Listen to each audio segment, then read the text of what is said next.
Welcome to my channel. आज की कहानी है गर्भवती बहू की दुर्गा भक्ति की कहानी। एक छोटे और शांत और मगलपुर गांव में एक साधारण सा परिवार रहता था। उस परिवार में एक नई बहू नंदनी थी, तो मां बनने वाली थी और गर्भवती होने के बावजूद अपने कर्तव्यों से कभी पीछे नहीं हटती थी। वह पूरे मन और प्रेम से अपने सास रूपा और ससुर धवल की सेवा करती। सुबह उनके लिए चाय बनाना, समय पर भोजन देना, उनकी हर छोटी बड़ी जरूरत का ध्यान रखना उनकी दिनचर्या का हिस्सा था। बहू स्वभाव से बेहद संस्कारी, धैर्यवान और स्नेही थी। उसके दिल में सास रूपा, ससुर धवल के प्रति गहरा सम्मान था और वह उन्हें अपने माता पिता की तरह मानती थी। साथ ही वह माँ दुर्गा की सच्ची भक्त थी। नंदिनी ने अपने ससुर धवल और सास रूपा के लिए पूरे प्रेम और आदर के साथ स्वादिष्ट सब्जी बनाई। सुबह से ही वह रसोई में लग गई। ताजी सब्जियां साफ की, उन्हें सावधानी से काटा और मसालों को सही मात्रा में डालकर सब्जी पकाई। पकाते समय वह इस बात का विशेष ध्यान रख रही थी कि सब्जी न ज्यादा तीखी हो और न ही ज्यादा फीकी, ताकि सास रूपा और ससुर धवल को स्वाद के साथ सेहत भी मिल सके। जब सब्जी तैयार हुई तो उसकी खुशबू पूरे घर में फैल गई। एक दिन की बात है, जब नंदनी रसोई में खड़ी होकर अपने सास रूपा, ससुर धवल के लिए प्रेम पूर्वक भोजन बना रही थी। चूल्हे पर सब्जी चढ़ी हुई थी और वह पूरे मन से अपना काम में लगी थी। तभी अचानक उसके गर्भ में तेज दर्द उठने लगा। दर्द इतना अचानक और तीव्र था कि उसके चेहरे का रंग उड़ गया और वह घबरा गई। नंदनी अपने आप को संभालते हुए वह तुरंत रसोई के अंदर आई। सास रूपा को अपनी तकलीफ के बारे में बताया। सास रूपा ने उसकी हालत देखते ही स्थिति की गंभीरता समझ ली। उन्होंने बिना समय गवाए उसे ढांढस बढ़ाया और तुरंत अस्पताल ले जाने के लिए कहा, ताकि बहू और होने वाले बच्चा दोनों सुरक्षित रह सके। ताल की ओर जाते समय रास्ते भर गर्भवती बहू नंदनी का मन भय और उम्मीद के बीच झोल रहा था। दर्द सहते हुए उसने अपनी आंखें बंद की और पूरे विश्वास व श्रद्धा के साथ भगवान दुर्गा का स्मरण किया।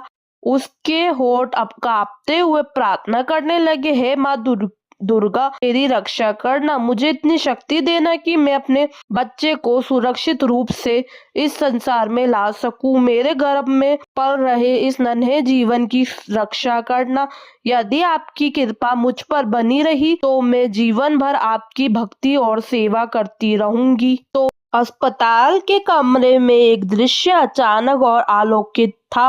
अस्पताल के अंदर कमरे में तेज उजली रोशनी फैल गई, मानो अंधेरे को चीरती हुई कोई दिव्य शक्ति प्रकट हुई। उसी प्रकाश के बीच भगवान दुर्गा अपने दिव्य स्वरूप में प्रकट हुई। उनके मुख पर करुणा और स्नेह की आभा थी। उन्होंने गर्भवती बहू की ओर प्रेम भरी दृष्टि से देखा, अपना हाथ उसके सिर पर रखा और आशीर्वाद देते हुए कहा, तुम्हारी सच्ची भक्ति और सेवा से मैं अत्यंत प्रसन्न हूँ। तुम्हें एक सुंदर, स्वस्थ और तेजस्वी संतान की प्राप्ति होगी। उसी प्रकाश के बीच भगवान दुर्गा अपने दिव्य स्वरूप में प्रकट उनकी खुली और उससे एहसास हुआ कि यह सब मैं माँ दुर्गा को देखा था। उनके मन में अद्भुत शांति और विश्वास भर गया। उसका चेहरा संतोष से चमक उठा और उसके मन ही मन दुर्गा को प्रणाम किया, यह जाना कि सब कुछ शुभ होगा।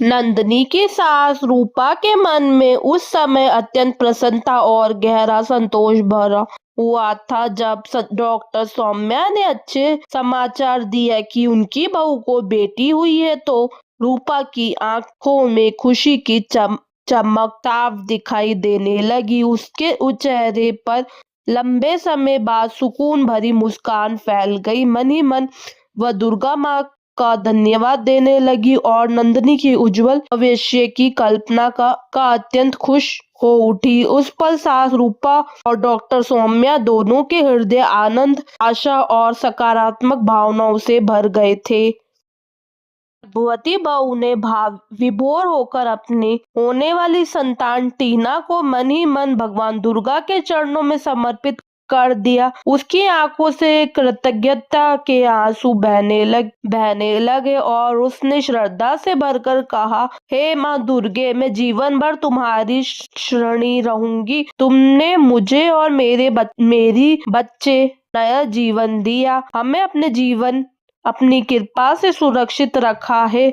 इसके बाद वह अपने सास रूपा, ससुर धवल के साथ दिव्य मंदिर के दर्शन के लिए गई। मंदिर पहुंचते ही घंटियों की मधुर ध्वनि और धूप दीप की सुगंध से वातावरण पवित्र हो उठा। तीनों ने एक साथ माँ दुर्गा के सामने शीश झुकाए, दीप जलाए और परिवार सुख समृद्धि तथा आने वाले बच्चे के उज्जवल भविष्य की प्रार्थना कर रहा था। उस क्षण उनका मन आस्था, शांति और आभार विश्वास से भर गया, मानो स्वयं माँ दुर्गा की कृपा उनके साथ हो। इस कहानी से हमें सीखने को मिलता है कि भगवान दुर्गा की भक्ति और सेवा करने से हमें हमेशा सुख और शांति मिलती है।